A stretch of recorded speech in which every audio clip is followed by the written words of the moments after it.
Olá, meu amigo, minha amiga. Olha, ficar comentando o que o presidente da República diz já virou quase um esporte nacional, é quase uma novela, porque a gente já sabe que no próximo capítulo vai acontecer alguma coisa muito parecida. E até os admiradores, os seguidores do presidente Bolsonaro sabem que ele vai falar também uma grande besteira. A grande interrogação é por que é que ele não sofre nenhum tipo de reprimenda, nenhum tipo de repercussão. Por que que ele ainda não sofreu impeachment?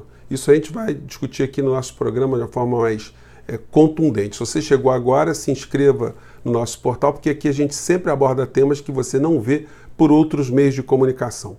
Vamos fazer aqui um retrospecto rápido aqui do comportamento do chefe do nosso Estado em relação a países outros, né, com os quais a gente tem relação diplomática, relação jurídica, relações comerciais e por aí vai, ou pelo menos tinha, né? Vamos ver o que ele falou aqui sobre um outro país e a forma como o Brasil, enquanto Estado, deveria se comportar em relação às suas questões internas. Vamos lá. O pessoal está no final da vida aí. Mas é diferente de uma guerra com a Venezuela. A guerrilha vai se fazer presente. A topografia lá permite isso. Como é que você vai resolver esse assunto? A gente vai ficar quanto tempo lutando numa situação como essa daí?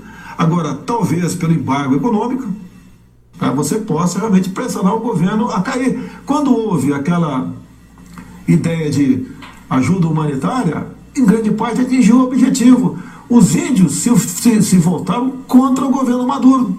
Parte da população se voltou contra o governo Maduro. E a intenção que existe no americano e nossa também é haver uma fissura, né, uma divisão no exército venezuelano. É isso que vai não tem outro caminho.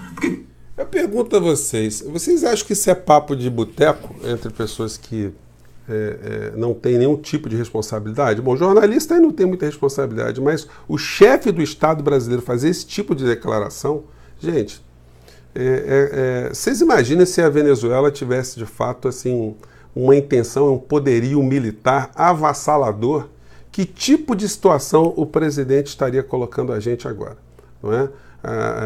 Não vamos entrar aqui nos exames mais profundos, mas isso que o presidente da República fez está aqui no artigo 4º da Constituição, que ele também invoca lá na frente. Por isso que eu digo, um presidente dá motivos para ele mesmo sofrer impeachment, ele mesmo apontar na Constituição, isso é inédito. Aqui na Constituição também grifei, como o presidente grifou também, né, alguns dispositivos que ele infringiu nesse tipo de comportamento dele. Ele inferiu a autodeterminação dos povos, inferiu o princípio da não intervenção, da defesa da paz, da solução pacífica dos conflitos e a cooperação entre os povos para o progresso da humanidade. Bom, e logo depois disso tudo que eu estou mostrando para vocês, né, ele ontem deu uma pequena entrevista, né, colocou um vídeo onde ele explica por que o governo dele apoiou um ato de assassinato que o governo americano fez sem autorização de nenhum organismo internacional, sem nenhum amparo legal em absolutamente lugar nenhum. Então isso foi um ato de terrorismo, tecnicamente falando. Então o presidente confessou que apoiou um ato de terrorismo e que o ato de terrorismo é um ato que contraria a nossa Constituição. Vamos ver como é que foi isso. Vamos lá. A nossa Constituição aqui diz no artigo 4º: a República Federativa do Brasil rege-se nas suas relações internacionais pelos seguintes princípios: a defesa da paz e no repúdio ao terrorismo.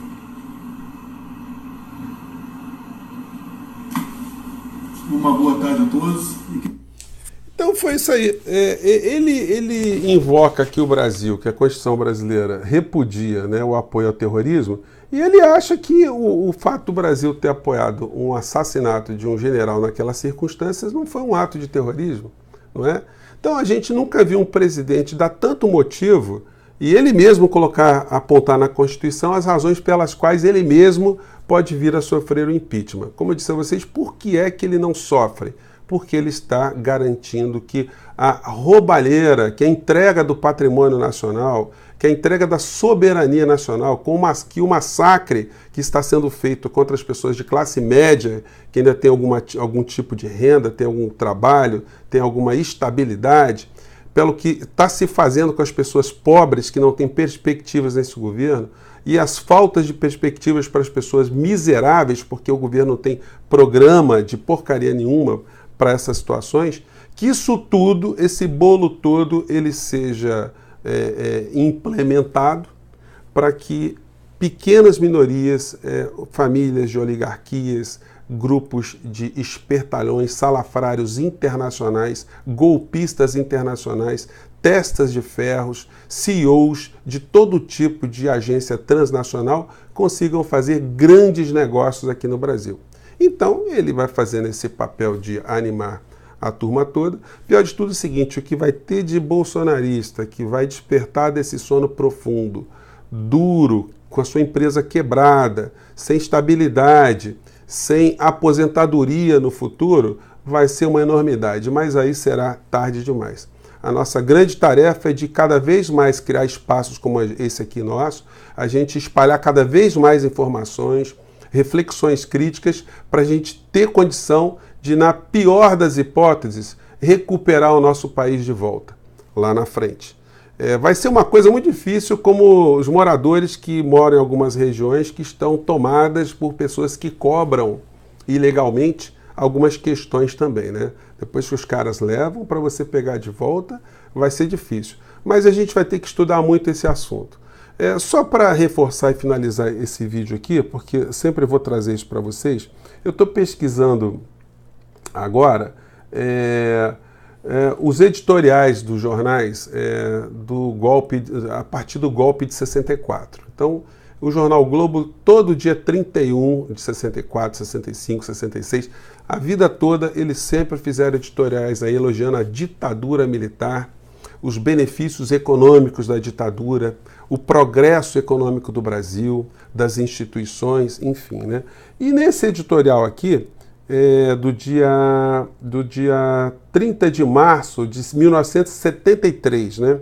Aqui está o trecho aqui embaixo que o presidente fala sobre os 9 anos da Revolução. Aí o gol de Jair e tal, e depois vem o editorial. No editorial, para vocês verem de que lado a família Marinho, Roberto Marinho e a empresa sempre estiveram, eles comentam aqui o dia que as tropas norte-americanas se retiraram do Vietnã.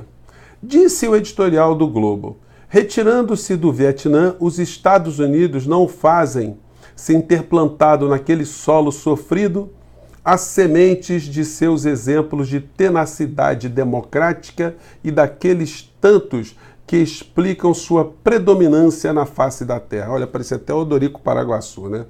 Não foi, portanto, um abandono, né, os americanos ter saído do Vietnã, né?